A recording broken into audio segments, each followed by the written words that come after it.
It's you and me against the world. I'm giving you another most special yummy update, friends. Ethereum, $2,600. This is the weekly chart. Remember, we have those key levels. We talk about them a lot. We have the 3,200 level. That is a CME gap for Ethereum. But the ultimate Ethereum level is $3,800. Ethereum, friends, unequivocally, undeniably has the strongest fundamentals in crypto. It never stopped having the strongest fundamentals in crypto. It has tokenization, real-world assets. It has all that credible neutrality. It's literally alien technology. I mean, Vitalik's and 4,000 IQ alien himself might have an alien super cycle playing out right now. Remember, you have, friends, Tether have Paulo, who goes, I love the crypto. No, I don't. I love the Bitcoin. So he comes out, he does the backstabbing from Tether. He says he loves the Bitcoin, but he hates the crypto. And the crypto, when he says the crypto, he means everything not Bitcoin, like altcoins. But it's funny and also sad and also disgusting because he's made all these billions of dollars for Tether by using the crypto, which is smart contract platforms like Ethereum, and deploying all the stablecoins.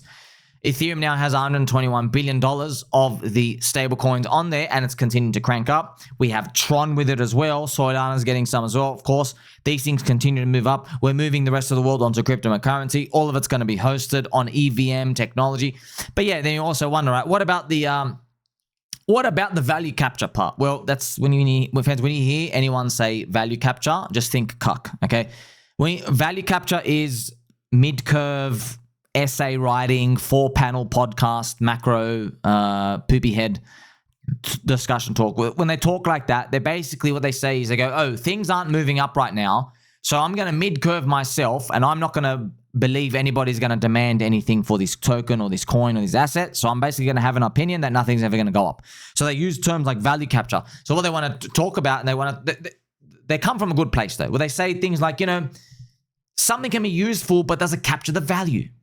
So Ethereum's going to have the stable coins, but, you'll be able to, friends, we have abstracted layers now. So you could turn your wallet into a smart contract. You can pay with gas transactions. You don't have to use Ethereum. You could pay with Tether or USDC, right? So that's everything that we're navigating all this stuff out here, but that's all a bunch of baloney, right? You and I know, I show this to you literally every single day. We know it's all about the business cycle, all right? That's what it comes down to. This is it. It's still at freaking 49. Once it cranks above 52, it's friendship time. We're not there yet. All right. People will think about ways to speculate about how to gamble once that appears, but it hasn't appeared yet. This is the prostitute cabal handing out with Ansoy. I don't know why he's got a man bag purse thing here. What is Ansoy doing? But yeah, we have the prostitute cabal. They're hanging out with each other. This is one of their charts. I mean, like standard crypto chart, right? Goes up. I want to show you something, right? So this chart runs up. This is something called Housecoin. And then prostitute cabal. Housecoin has no ceiling. Literally top ticked it. And then here we go. Bang. I mean, look, it looks like everything else, right? But that's the game, man. Soylana has 150,000 people. PumpFun there circling the drain. PumpFun's going to launch a token very, very, very soon. They're going to do it's like the final boss ultimate grift. Because they're just like launching tokens, JPEGs. Friends, we tried so much. They've tried to basically tokenify and gamify and incentivize people to not grift. It doesn't work. It doesn't work. They try to give you more of the fees, more of the volume.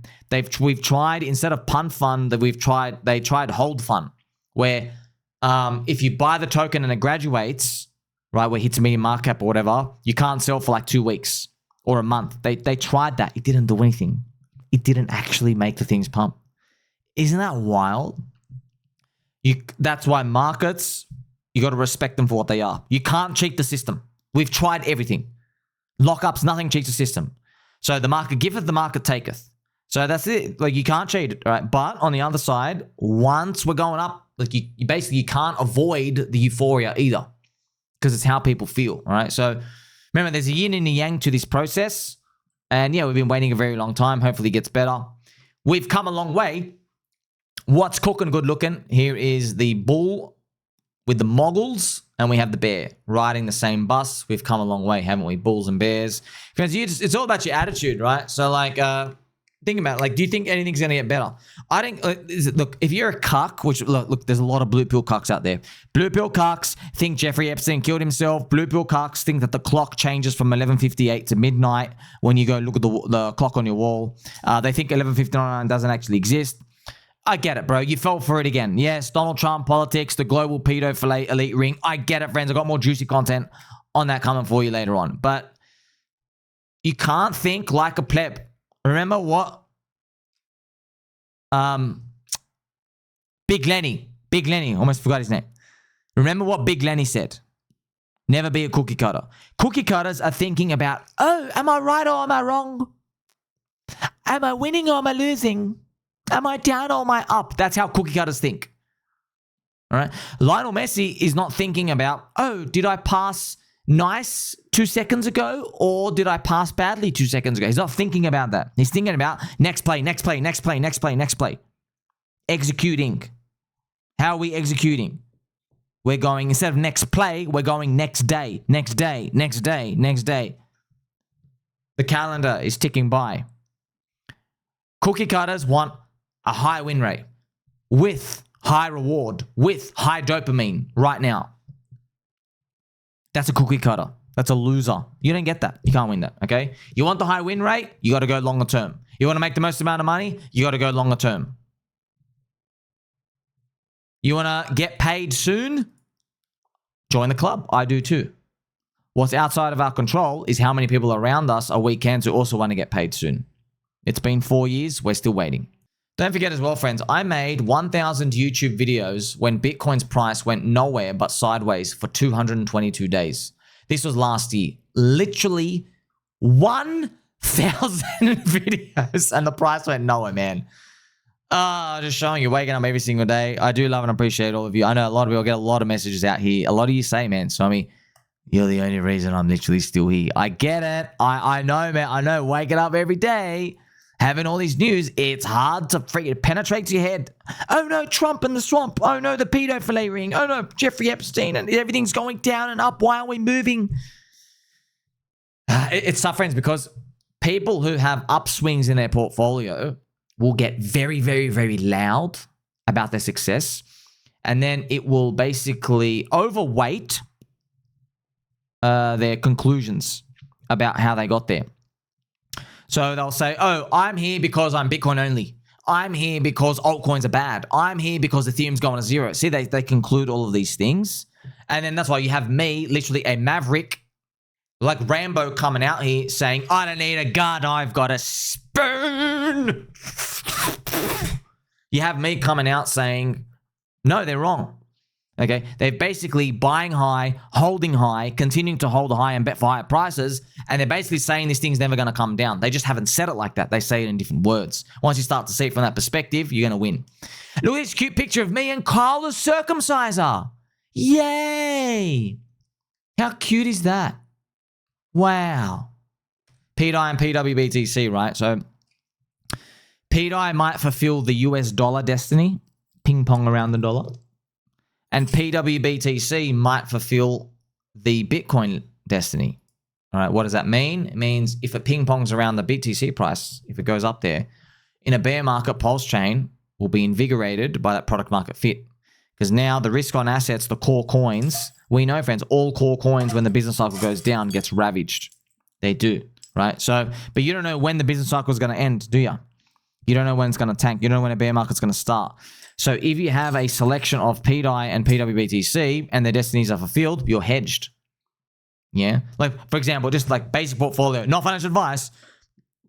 If your portfolio was a third risk on assets, like PulseChain core coins, a third US dollar, pDAI, a third pWBTC, and assuming pWBTC is now matched to BlackRock BTC, the orange logo, and assuming pDAI is $1, right? So you have a third of each. So if there's a bull market, guess what happens? The Bitcoin kind of goes up, and then your risk on assets explode, right?